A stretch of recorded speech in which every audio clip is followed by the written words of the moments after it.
नमस्कार। फाइटर समाचार में आपका स्वागत है। पेश आज 21 जनवरी शाम 4 बजे राजस्थान की खास खबरें। राजस्थान राज्य कर्मचारी चयन बोर्ड की भर्ती परीक्षाओं में ओएमआर में हेराफेरी कर अभ्यर्थियों के नंबर बढ़ाने के एक बड़े खेल का एसओजी ने भंडाफोड़ करते हुए 5 आरोपियों, उप निदेशक सिस्टम एनालिस्ट कम प्रोग्रामर व तकनीकी प्रमुख Sanjay Mathur, programmer Praveen Gangwal, OMR sheet की स्कैनिंग करने वाली कंपनी राघव लिमिटेड, नई दिल्ली के शादान खान व विनोद कुमार गौड़ और महिला अभ्यर्थी पूनम माथुर को गिरफ्तार किया है। पूरा मामला साल 2018 में हुई कृषि पर्यवेक्षक, महिला सुपरवाइजर और प्रयोगशाला सहायक भर्ती परीक्षा से जुड़ा है। अब इन 3 भर्ती परीक्षाओं में शामिल 38 अभ्यर्थी भी एसओजी के रडार पर हैं। एसओजी के एडीजी विशाल बंसल ने बताया कि आरोपियों ने अपने स्तर पर अभ्यर्थियों से रुपए लेकर उनके नंबर बढ़ाए हैं। आरोपियों से गहन पूछताछ की जा रही है।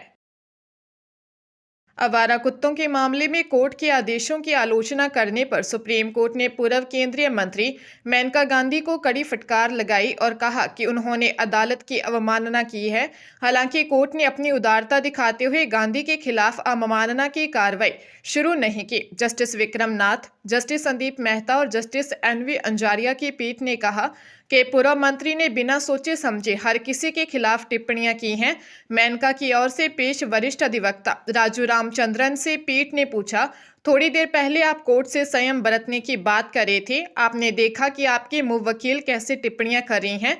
क्या आपने उनका पॉडकास्ट सुना है? पीठ ने कहा, उन्होंने हर किसी के खिलाफ हर तरह की टिप्पणियां की हैं। उनका हाव भाव देखिए, वे क्या कहती हैं और कैसे कहती हैं। आपके मुवक्किल ने अवमानना की है।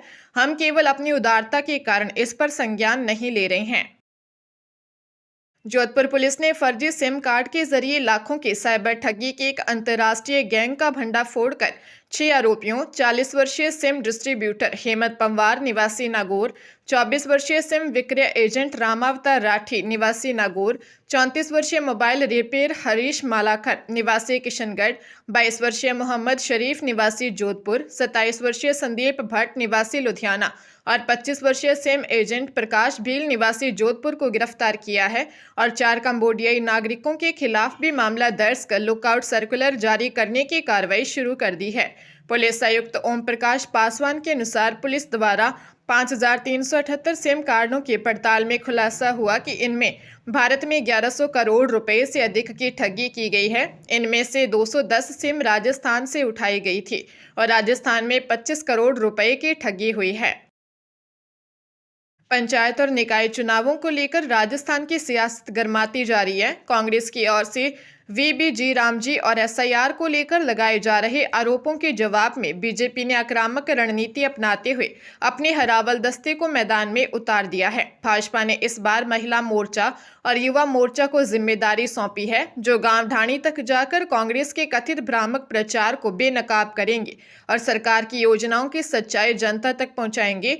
संगठन ने तय किया है कि पंचायत स्तर से लेकर नगरीय निकायों तक महिला और युवा मोर्चा सक्रिय भूमिका निभाएंगे। यह दोनों मोर्चे न सिर्फ सरकार के कामकाज को जनता के बीच रखेंगे, बल्कि विपक्ष के आरोपों को तथ्यों के साथ जवाब भी देंगे। पार्टी का मानना है कि जनता से सीधे जुड़कर सरकार की नीतियों और योजनाओं की जानकारी देना ही कांग्रेस के आरोपों का सबसे प्रभावी जवाब होगा। सीकर जिले में बाबा श्याम फाल्गुनी मेले की व्यवस्थाओं में इस बार बदलाव नजर आएगा। बाबा श्याम का फाल्गुनी मेला 12 दिन की जगह 8 दिन का भरेगा। मेला 21 से 28 फरवरी तक भरेगा। मेले में इस बार सरकारी प्रोटोकॉल वाले वीआईपी को छोड़कर वीआईपी दर्शन व्यवस्था पूरी तरह बंद रहेगी। श्रद्धालुओं को जाम से राहत दिलाने के लिए इस बार क्यूआर कोड जारी होगा। श्रद्धालु यह क्यूआर कोड स्कैन कर पार्किंग स्थल तक आसानी से पहुंच सकेंगे। खाटू श्याम जी को जोड़ने वाली सभी अप्रोच रोड्स पर क्यूआर कोड स्कैनर्स लगाए जाएंगे, जिनको स्कैन कर संबंधित रूट से आने वाले भक्तगण पार्किंग स्थल का पता कर पाएंगे। मेले में भंडारे सभी तरह की अनुमति श्याम सारथी पोर्टल ही मिलेगी। अनुमति के लिए ऑनलाइन आवेदन करना होगा। ऑनलाइन पोर्टल के जरिए ही फाइल का स्टेटस भी जांच सकेंगे। जोधपुर में बस और ट्रेलर की आमने सामने की भीषण भिड़ंत में 4 लोगों की मौत हो गई और 21 घायल हो गए। Accident Jodhpur Jaisalmer highway NH 125 पर केरू गांव की सरहद पर सुनारों की प्याऊ के आगे मुलानाडा रॉयल्टी नाके के पास हुआ। पुलिस ने ग्रामीणों की मदद से घायलों को बस से बाहर निकाला। घायलों को एम्बुलेंस से जोधपुर के मथुरा दास माथुर अस्पताल पहुंचाया।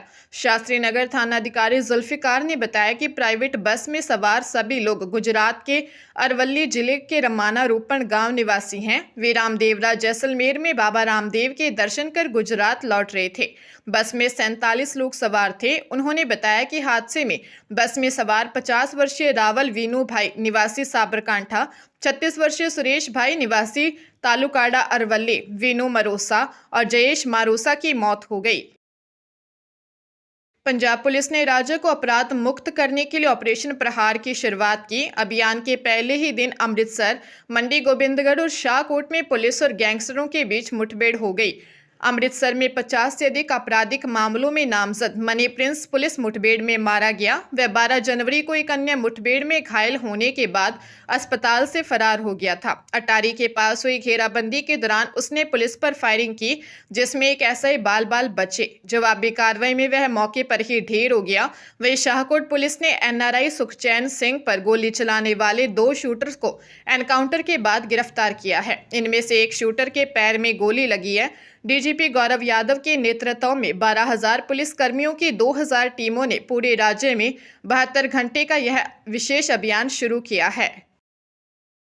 राजस्थान में मौसम ने एक बार फिर करवट ले ली है। मौसम विभाग ने राज्य के कई हिस्सों में आंधी, बिजली चमकने और हल्की से मध्यम बारिश की चेतावनी जारी की है। विभाग के अनुसार कल 22 जनवरी से एक नया और मजबूत पश्चिमी विक्षोभ सक्रिय होने की संभावना है, जिसका असर प्रदेश के पूर्वी और पश्चिमी हिस्सों में देखने को मिलेगा।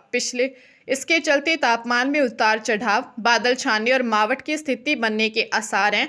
मौसम विभाग के मुताबिक 22 से 24 जनवरी के दौरान राज्य के कुछ हिस्सों में मावठ की प्रबल संभावना है। 22 जनवरी को जोधपुर और बीकानेर संभाग और शेखावाटी क्षेत्र के कुछ भागों में मेघ गर्जन और आकाशीय बिजली के साथ हल्की से मध्यम बारिश हो सकती है। वहीं 23 जनवरी को बीकानेर संभाग, शेखावाटी क्षेत्र के साथ साथ जयपुर, अजमेर, भरतपुर संभाग के कुछ इलाकों में भी बारिश की संभावना है। एसआई भर्ती 2021 पेपर लीक मामले में हाईकोर्ट ने एसओजी ऑफिस से गोपनीय जांच रिपोर्ट लीक होने को गंभीर माना है।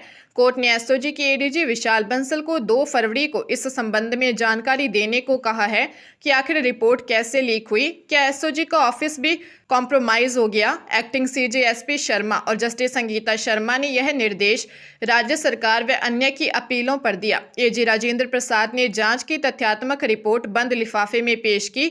इसका प्रार्थी पक्ष के अधिवक्ता हरिंदर नील ने विरोध किया, कहा कि रिपोर्ट बंद लिफाफे में पेश करना गलत है। इस पर खंडपीठ ने पूछा कि 13 अगस्त 2024 की एसओजी जांच व भर्ती रद्द करने के संबंधित रिपोर्ट आपको कैसे मिली, जिस पर प्रार्थी पक्ष ने कहा कि सरकार ने खुद ही जांच नहीं की है। नेशनल टेस्टिंग एजेंसी ने Common University Entrance Test for Post Graduate यानी CUET PG के लिए आवेदन की अंतिम तिथि एक बार फिर से बढ़ा दी है। CUET PG 2026 के लिए ऑनलाइन आवेदन प्रक्रिया अब 23 जनवरी तक जारी रहेगी। करेक्शन विंडो 28 से 30 जनवरी तक ओपन रहेगी।